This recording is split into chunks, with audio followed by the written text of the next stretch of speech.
Hi guys, it is Monday the 20th of April, it is VEDA day 19, and because I didn't know what to do, we are going to do another tag video, and today's tag is going to be one of my favourite TV shows, Once Upon a Time. I've been watching it, as you can see I've got the DVDs, I've got season 1 to 3 on DVD, between myself and my housemate we have the entire set. And I've been watching season 4 on Netflix. It used to be broadcast over here in the UK and then it was dropped, which was very sad. So we had to resort to other methods of keeping up with the show. So I thought I would do the tag for you today. Tomorrow I'm going to do a hair tutorial based on Once Upon a Time. It's one that I've been fiddling with and I'm not entirely sure I've got it right, but it's not too bad, so I will do that tomorrow. It's not this one, by the way. I've got just ordinary braids today, which I kind of is, well, Anna-esque if you want to go for the Once Upon a Time analogy. But I'm going to do the tag that I found on YouTube, and we'll see. If you agree with me, if you disagree with me, please let me know in the comments. I'm always happy to hear from you guys. So let's begin. Question 1. How did you discover the show? Once Upon a Time was advertised fairly heavily over here in the UK. It was broadcast by Channel 5 and it had quite a strong ad campaign behind it. So I guess I just picked up on it via the advertising. It's something that I have watched right from the beginning. It's a show that I really enjoy, and I was so disappointed because after season 2 Once Upon a Time was dropped by Channel 5. They just refused to continue broadcasting it in the UK. So yeah, that was a real disappointment, but I didn't come across it because anyone had recommended it or anything like that. I came across it because I had seen it advertised and I just sort of stumbled on it in the usual way, and it looked like it was right up my street, which it is. Who's your favourite character? Now I've had a quick look through these questions and it mentions villains at the end, so I'm going to go for my favourite character meaning hero, as Emma Swan. I think she's our main protagonist. We see Storybrooke and everything that happens through her eyes, through her point of view, and she's got that distinction of having been part of the Enchanted Forest and having her own magical abilities, which we so often associate with fairy tales, and being part of our world, the world that we know and we recognise, everyday America. I think New York she's from, isn't she? But being in a world without magic, and Emma's been through a lot. She's been through the childcare system in the US, and she has been to prison. She's had to cope with being pregnant and giving up a child and losing the love of her life. I mean, she's got a lot on her plate before she even gets to Storybrooke. There's a lot in her background, and it's stuff that we are always learning about. And Emma's really cool. I think she's a great role model. She tends to be quite positive, and she doesn't give up. She's not a doormat, and yeah, I think she's a really good character. Being one of the original characters of the show, she's not a fairy tale character that's been adapted. She's an original, and yeah, I think she is my favourite. Question 3. What was your favourite fairy tale growing up? Now, this is a really difficult question to answer. I grew up reading these books which if you're in the UK you're probably familiar with. I don't know if they do these in America as well. These are Ladybird well-loved tales. This is a copy of Cinderella. It's the same one that I had as a child. Many other people had a different version of Cinderella that I've never come across. But look at this front plate with all the fairy tale characters. This is just beautiful. Now, I grew up reading these, and yeah, to be honest, to start with, it was the illustrations that drew me in, as with every child. But there were tons of these.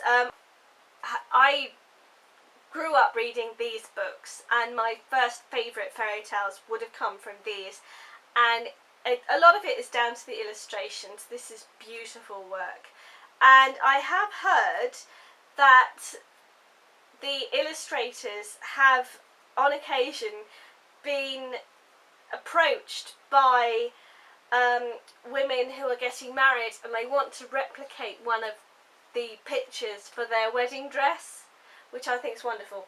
Anyway, that wasn't the question. The question was, what was your favourite fairy tale growing up? My favourite fairy tale, thinking about it, was probably The Goose Girl.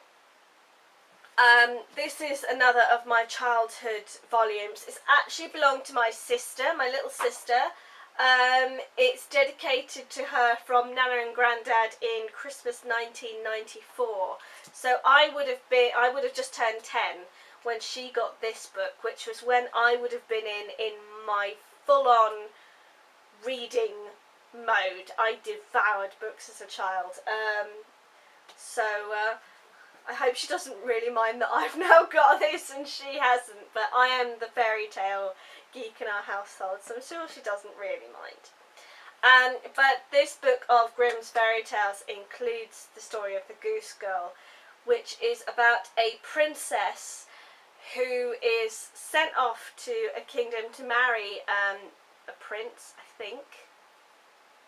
They've never met. It's an arranged marriage, and on the way she dismounts to take a drink at a stream, and her handmaiden, who's along the journey with her, forces her to switch places. Basically, it's a bit weird. I'm not entirely sure why it happens. The horse the princess was riding is enchanted and has the ability to speak. So when the handmaiden and the princess reach the palace, the handmaiden convinces the royal family that she is the real princess and has the horse decapitated, so that it can't speak the truth. And the princess becomes a goose girl, whom the prince eventually notices and of course falls for it being a fairy tale. And because it's a fairy tale, the horse who can speak, the decapitated head, is placed on a wall, and it sort of gives out a riddle to let the prince know that the real princess is in fact the Goose Girl, and that it is an imposter in the princess's place. It's not a story that I've ever seen adapted. It's not been part of the Once Upon a Time franchise. It's not one of the better known stories, but it was one that I was absurdly fond of for some strange reason. Other favourites, Beauty and the Beast, Cinderella, Rumpelstiltskin. Again, that was mainly an illustration thingy from the Ladybird books. And Snow White and Rose Red. I remember really enjoying that one as a child. And Little Red Riding Hood. Question 4. Which character are you most like, or which one would you most like to be like? I'd like to be like Emma Swan. I think she's a very strong character. I'm most like Belle, because she's a bookworm, I'm a bookworm. Yeah, she's the character I relate to most, both in Once Upon a Time and the Disney movie, which of course are related because they're Disney and Once Upon a Time, they're owned by the same company. It's all part of the same studio. So yeah, Belle, definitely. Who is your least favourite character? Dr. Hopper, Mr. Hopper, whoever the psychotherapist is who was Jiminy Cricket. He's not a major character, and he doesn't really do anything for me. I've got to say, I was going to say he pops up from time to time, but no, I don't really feel for him at all. But then again, he hasn't really had much in the way of major storylines. So if we are talking major storyline characters, Marion, I didn't like her. I was just like, what are you doing? Go away. Yeah. That's as close as I can get, I think, to disliking characters.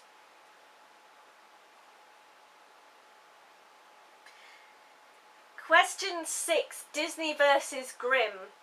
So, by Grimm, are we talking the TV show? Because that also is awesome.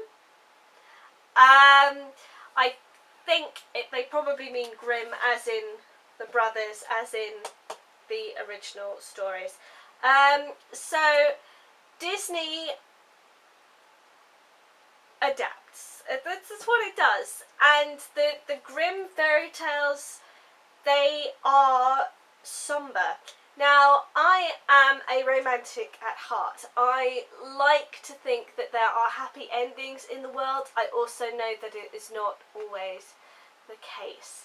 If I were in a Disney movie, I would certainly be married by now. I'd probably have at least 2 children.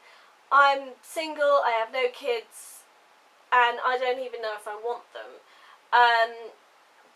But Disney portray us an idealised version of the world. The Grimm's fairy tales, they are moral stories. And not everybody lives happily ever after. That's not to say that these are realistic interpretations of the world around us. They include magic, for goodness sake. But things like in the original Red Riding Hood, when you go far enough back, she actually runs away from the wolf. So she uses her head. He tells her to undress and get into bed with him.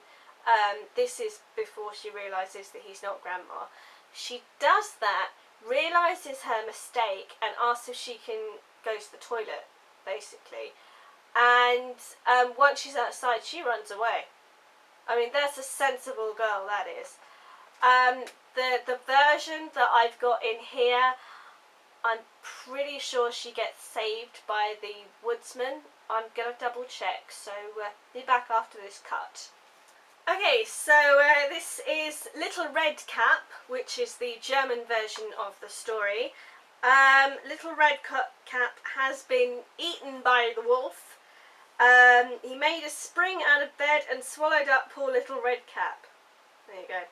As soon as the wolf had thus satisfied his appetite, he laid himself down again in the bed and began to snore very loudly. A huntsman passing by overheard him and thought, how loudly the old woman snores. I must see if she wants anything. The old woman being Grandma. So he stepped into the cottage, and when he came to the bed, he saw the wolf lying in it. What do I find you here, you old sinner? I have long sought you, exclaimed he, and taking aim with his gun, he shot the old wolf dead.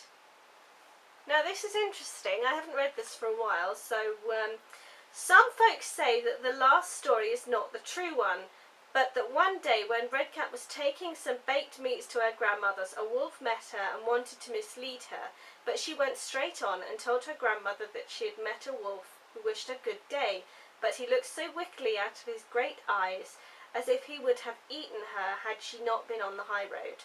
So the grandmother said, let us shut the door that he may not enter. Soon afterwards came the wolf, who knocked and exclaimed, I am Redcap, grandmother, I bring you some roast meat. But they kept quite still, and he did not open the door. So the wolf, creeping several times around the house, at last jumped on the roof, intending to wait till Redcap went home in the evening, and then to sneak after her and devour her in the darkness. The old woman, however, saw all that the rascal intended, and as there stood before the door a great stone trough, she said to little Redcap, "Take this pail, child. Yesterday I boiled some sausages in this water, so pour it into that stone trough." Redcap poured many times until the huge trough was quite full. Then the wolf sniffed and smelled the sausages and smacked his lips and wished very much to taste. And at last he stretched his neck too far over, so that he lost his balance and slipped quite off the roof right into the great trough beneath, wherein he was drowned, and little Redcap ran home in high glee, but no one sorrowed for Mr. Wolf. So, Grimm, you've got that happy ending-ish. The wolf gets punished, but in this translation at least, Grandma and Red Riding Hood aren't saved. In the earlier versions still, the wolf is often killed and then slit open, and Red Riding Hood and Grandmother are saved from inside the stomach, and sort of the earliest tale is that the wolf gobbles up Red Riding Hood and Grandma, and that's it, that's the end of the story.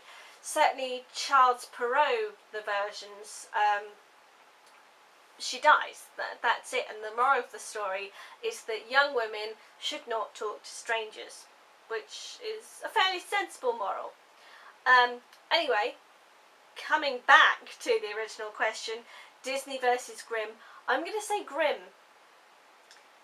I don't think, although I like a happy ending, that it is necessarily 100% warranted. So as far as fairy tale interpretations go, as delighted as I am by Disney, you know, I'm a fan. I did the song thingy earlier this week. Yeah, I'm going to go for Grimm in this case. Who's your favourite couple on the show? I think Snow and Prince Charming, aka Mary Margaret and David, have a wonderful chemistry between them, and it's just highlighted by the fact that the actors are in fact a real life couple. Some chemistry you just can't fake, and theirs is wonderful. I'm very happy for them, and that they've had a child themselves in addition to having a baby on the show. Yeah, so they're my favourite. I'm also quite fond of Captain Swan, so Hook and Emma. I think they're a great couple. What was your initial thought of the show, and did it change after you watched a couple of episodes? I expected to enjoy it, I did enjoy it, I enjoy it still. So no, my initial thoughts that this would be my cup of tea have not changed, and the show continues to surprise me. The season 3, the early part of season 3 with Peter Pan, I really liked the idea that he was a bad guy and that he and his shadow were essentially stealing children. Because if you skew Peter Pan and look at it from the point of view of the parents, for example, the kids have disappeared and they never come home again, or at least the Lost Boys, they don't come home. So yeah, Peter Pan as a kidnapper I thought was very clever. There's also a reference to Peter being the Pied Piper of Hamelin, playing the panpipes, which I thought was very clever. So I really like what they do with the stories, and I'm constantly surprised by the things they come up with.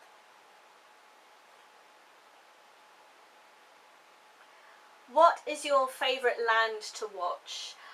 I enjoy watching the stuff set in the Enchanted Forest. A lot of it's what I like to call costume porn. I like the fashion in the Enchanted Forest. I like that sort of fairy tale style of dress. I think it's great. So I enjoy watching that. I enjoy the stuff that's in the woodlands, and the exteriors basically. The interiors I can do without because it is CGI'd and quite obviously so. Maybe more of the show's budget goes on the costume than goes on the CGI backgrounds. That's fine by me. But yeah, I really enjoy watching the Enchanted Forest stuff and learning more about the characters as they were before they were cursed and ended up in Storybrooke. And last question, who is your favourite villain? Without a doubt, my favourite villain is Rumpelstiltskin. He is a villain at the moment where I am in season 4. He is a bad guy. Yeah, I think he's brilliant. I enjoy his scheming. I really love his relationship with Belle and that she is making him a better person. And just how conniving he is. And of course he calls everyone dearie, and the all magic comes with a price, dearie. It's great. I really like Rumpelstiltskin. So that's it. That's all the questions. So I hope you've enjoyed this. I will post the questions in the description box below, so do feel free to answer them yourself. And I will see you all tomorrow. Bye.